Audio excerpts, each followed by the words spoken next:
महाराष्ट्रातलं महायुतीचं सरकार हे धोकेबाज आहे आणि ते महाराष्ट्रातले जनतेला फसवत आहे, लोकांची दिशाभूल करत आहे, महिलांची दिशाभूल करत आहे, वृद्धांची दिशाभूल करत आहे, तरुणांची दिशाभूल करत आहे असं मी निवडणुकीच्या अगोदर एका माझ्या भागामध्ये एका व्हिडिओमध्ये म्हणालो होतो।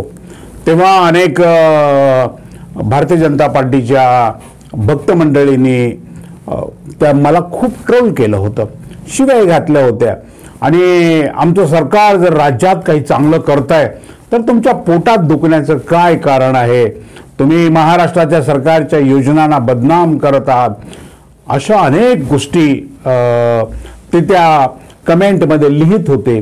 परंतु निवडणुकीला 2 महिने आता पूर्ण होत आलेले आहेत, राज्यात सरकार स्थापन झालेलं आहे आणि या सरकारने आपले खायचे दात वेगळे आहेत, दाखवायचे दात वेगळे होते, याचा जनतेला, महाराष्ट्रातल्या जनतेला पूर्णपणे आता प्रयोग दाखवायला सुरुवात केली आहे। त्याचं काय झालं मित्रांनो, महायुतीच्या सरकारने एकनाथ शिंदे मुख्यमंत्री असताना घेतलेल्या निर्णयापैकी 10 निर्णय हे सरकार बंद करत आहे। त्या विषयावर आपण बोलणार आहोत। नमस्कार, मी राजू पाटील आणि आपण पाहताय द रिंगण लाईव्ह। मित्रांनो, अजूनही आपण आमचं चॅनल सबस्क्राईब केलं नसेल तर जरूर करा। निपक्ष निर्भड पत्रकारिता समाजामध्ये कायम टिकली पाहिजे यासाठी आपल्या सर्वांचा आशीर्वादाची गरज असते। तर मी सांगत होतो की एकनाथ शिंदे मुख्यमंत्री असताना निवडणुकीच्या अगोदर लोकसभेमध्ये पराभव झाल्यानंतर एकनाथ शिंदे, देवेंद्र फडणवीस आणि अजित पवार या 3 महाराष्ट्रातल्या नेत्यांनी महाराष्ट्रातल्या जनतेला अक्षरशः फसवलेलं आहे।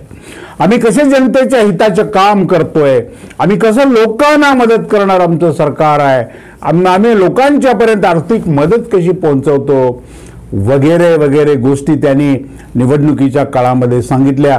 महिलांसाठी आमचं काम कसं आहे, लाडक्या बहिणी आहेत, या आमच्या लाडक्या बहिणी आहेत, लाडक्या बहिणीचा तर एवढा गोगवा केला आणि आता लाडक्या बहिणीच्या गळ्याभोवती नियमांचा पाश आता आवळत चाललेला आहे आणि पहिल्याच फटक्यामध्ये महाराष्ट्रातल्या 5-5.5 लाख महिला भगिनींना या योजनेतून वगळलेला आहे आणि टप्प्याटप्प्याने विविध कारणं सांगून, विविध नियमामध्ये अडकवून या महिलांना या सगळ्या योजनेतून वगळण्याचा निर्णय राज्य सरकारने घेतलेला आहे। लाडक्या बहिणीपैकी अर्ध्या बहिणी आता दोडक्या होण्याची शक्यता पूर्णपणे निर्माण झाली आहे। तशा पद्धतीचं काम हे सरकार करते। त्याचं कारण असं आहे की या सरकारच्या तिजोरीमध्ये पैसा नाही, 2 लाख कोटी रुपयाची वित्तीय तूट असणारे हे महाराष्ट्रातलं सरकार आहे। कारण या सरकारने बेफाम पैसा खर्च केलेला आहे, चुकीच्या कामावर लाखो कोटी रुपये, हजारो कोटी रुपये उधळून टाकलेले आहेत आणि आज हे राज्य कसं चालवायचं, कर्मचाऱ्यांचा पगार कसा द्यायचा, प्रशासकीय यंत्रणा कशी चालवायची, विविध पायाभूत सुविधा कशा उभा करायच्या, अशा प्रकारचा प्रश्न या राज्याच्या समोर सध्या निर्माण झालाय। म्हणून राज्याचे वित्तमंत्री गुलाबी जॉकेट अजित पवार साहेब हे सातत्याने आता कोणकोणत्या योजना बंद करता येण्यासारख्या आहेत यावर त्यांची टीम आणि त्यांचे सगळे वरिष्ठ विद्वान अधिकारी सध्या काम करत आहेत आणि भविष्यामध्ये उद्या 2 महिन्यामध्ये 10 योजना महाराष्ट्रातल्या बंद करण्याचा निर्णय राज्य शासनाने केलेला आहे।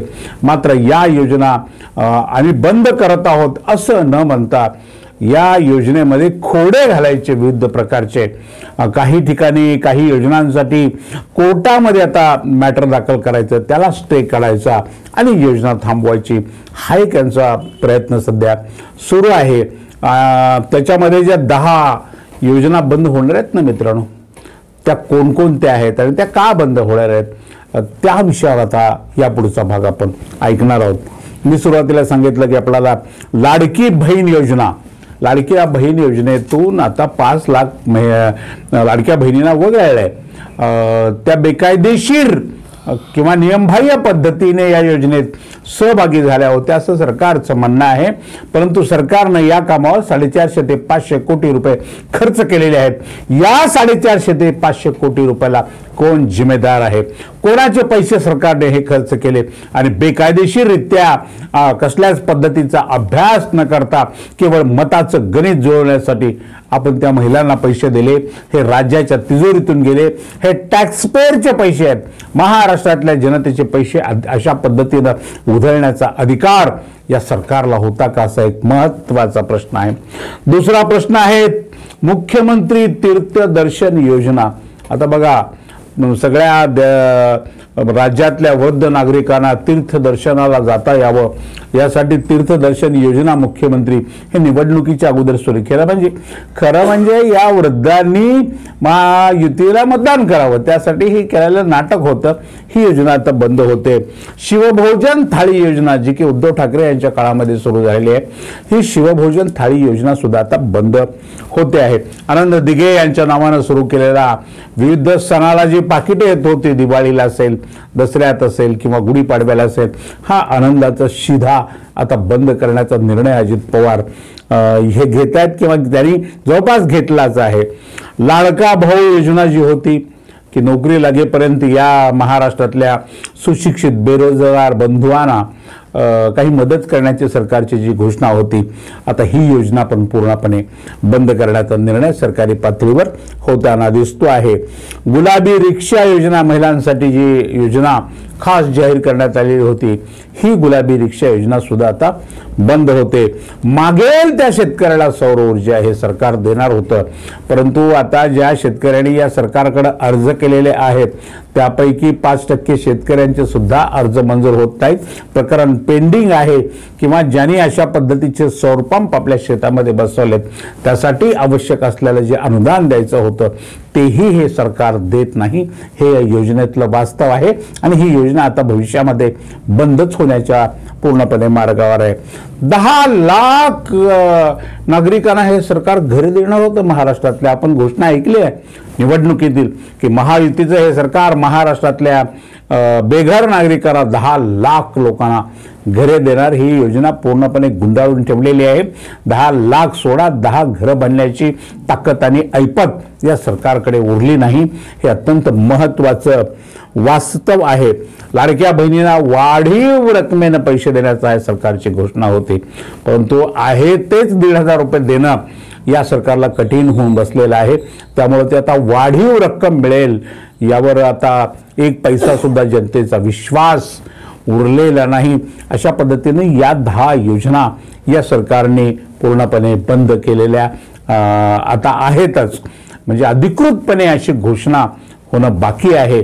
मात्र वेगवेगळी कारणं सांगून या 10च्या 10 योजना हे सरकार बंद करत आहेत.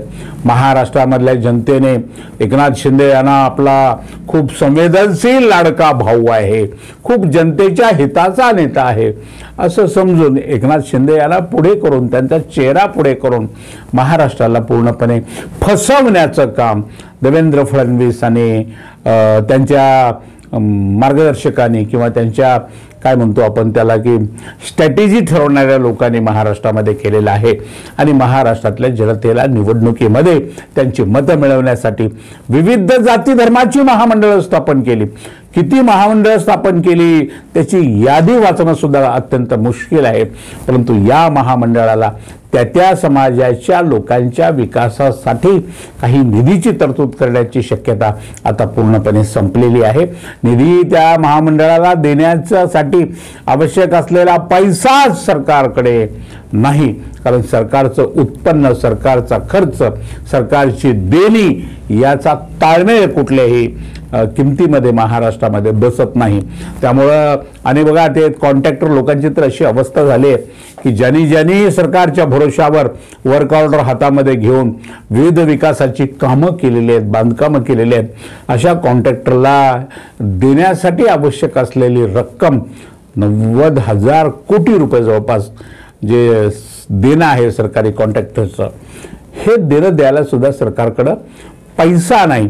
आणि मग पैसा नसताना महाराष्ट्रातल्या जनतेचं लक्ष या महत्त्वाच्या मुद्द्याकडून तिसऱ्याच मुद्द्याकडे भरकटत राहावं, तिसऱ्याच प्रश्नांची चर्चा राज्यभरात व्हावी असं धोरण या सरकारने सध्या अवलंबलेलं आहे.